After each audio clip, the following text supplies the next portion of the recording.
The studio's full. It's filled with testosterone in there. It sure is. Jamie Dornan and Sacha Gervasi are here in the You guys studio. smell good.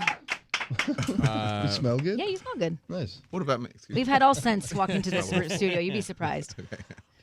So we've been talking about you guys coming in, and it's a really interesting bromance that you have struck up through this movie. Because Sacha was telling me, Jamie, about how you guys started to work together on this new film.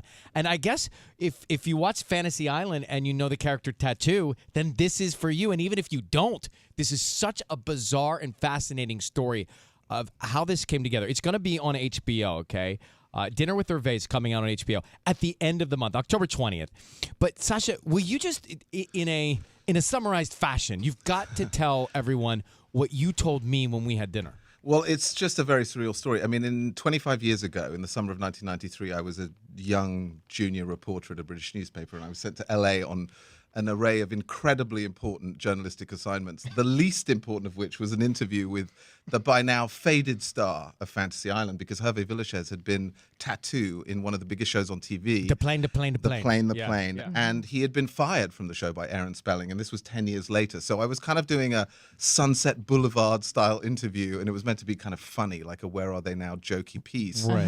And so we met, and I did the expected interview, and I was packing my stuff away to sort of move on to my far more important interview. And out of the corner of my eye, there was just this rapid movement, and I looked up to see that Hervé Villechaize was standing 2 feet from my throat, and he was pointing a knife at me. Tattoo with a knife at Sacha's throat. Come on. I'm lit. Yes. Well, so I'm, didn't know whether to laugh or cry. I'm about to be shivved to death by the dwarf from Fantasy Island, and I'm like, what is going on?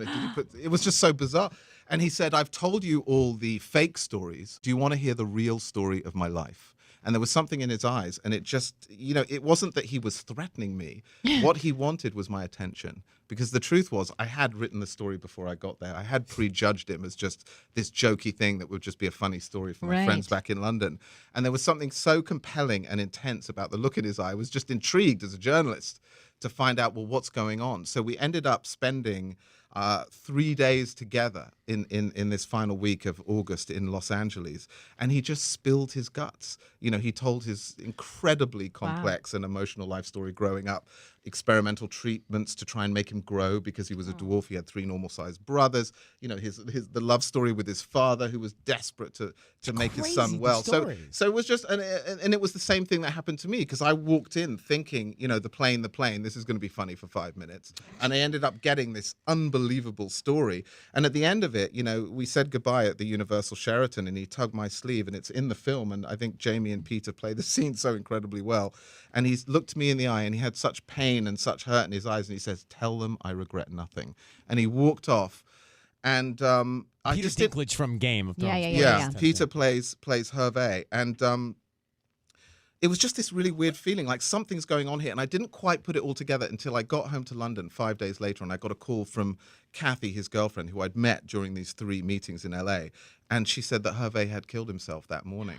And I listened back to the tapes, and I started to realize, my God, this guy knew. He knew he was going to do. He's telling you everything. And so I'm just some random English journalist, and he just decided to just open his heart and open his soul and just tell his whole story. And suddenly I realized I had the last interview with this guy that everyone knew, but really knew not much about. And so, hence the film 25 frankly. And here comes Jamie playing Sacha. So you're playing him. No. Got it. Well, sort of. Sacha. I mean, frankly, may I just say that the guy from Tears for Fears was unavailable?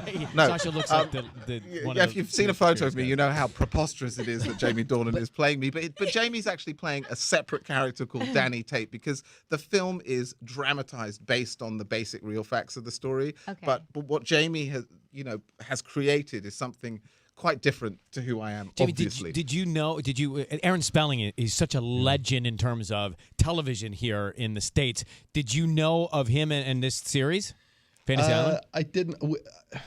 I mean, I grew up in Northern Ireland at a time when we had 3 television channels. Yeah. And I think there's I remember Love Boat. Was that Aaron Spelling as well? Yeah. I remember getting that at like some bizarre time of the day or night. But Fantasy Island, I wasn't that aware of. I had an idea, maybe more from Man with the Golden Gun, of who Hervé Villechaize was. But again, didn't really have much notion of who he was beyond like the little guy from that film. You know what I mean? So it was a real sort of journey of discovery for me when I read the script and finding out so much more about him. And the nice thing, I guess, touch on what Sacha was saying, like I basically play a version of Sacha. Luckily, when I got the script, the character was already called Danny Tate. He wasn't called Sacha Gervasi, and that sort of took the pressure off a little bit and let me have a little bit more ownership of what we wanted it to be and what I could do with it. And we made sure he didn't have to be English and.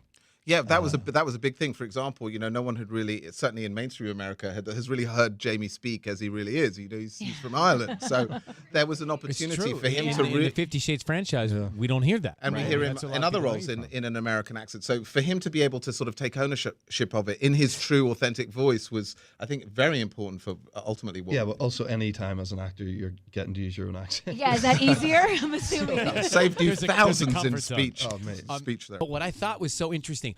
Look, Jamie, I moved here. I found myself having to go to auditions and try out in front of people. And I was terrified. Everyone that's lined up, and I thought, my God, they're going to be better, and they're taller, and they're just better, so I'm not going to try. You're not auditioning for somebody for the first time, but Sacha was telling me about the audition you had. Well, may I just preface this by saying Jamie doesn't really audition. I mean, he's a movie star, saying a version of myself, but also such a personal story. He just sort of sprung it on me. If it's something you care about and you want to, you'll do whatever. We were shooting in Budapest, and I was there, and I did a Skype with Sacha, and I thought it was just a general, nice to meet you, let's talk a little about the project, and then you just sidebarred me, and it's suddenly like, why don't we start reading the scenes? I'm like, what? I was in the bath at the time. It was a clever. Had I known I was going to read, then all that anxiety builds up and you start. But because Jamie was not expecting it, it just came out. And I knew already on that Skype that he was the guy. So when he came to London, it was really for a meeting. And then it was not so much an audition because that happened, but we began working together. Just one thing, maybe this is, you were in a bath at one point? Yeah.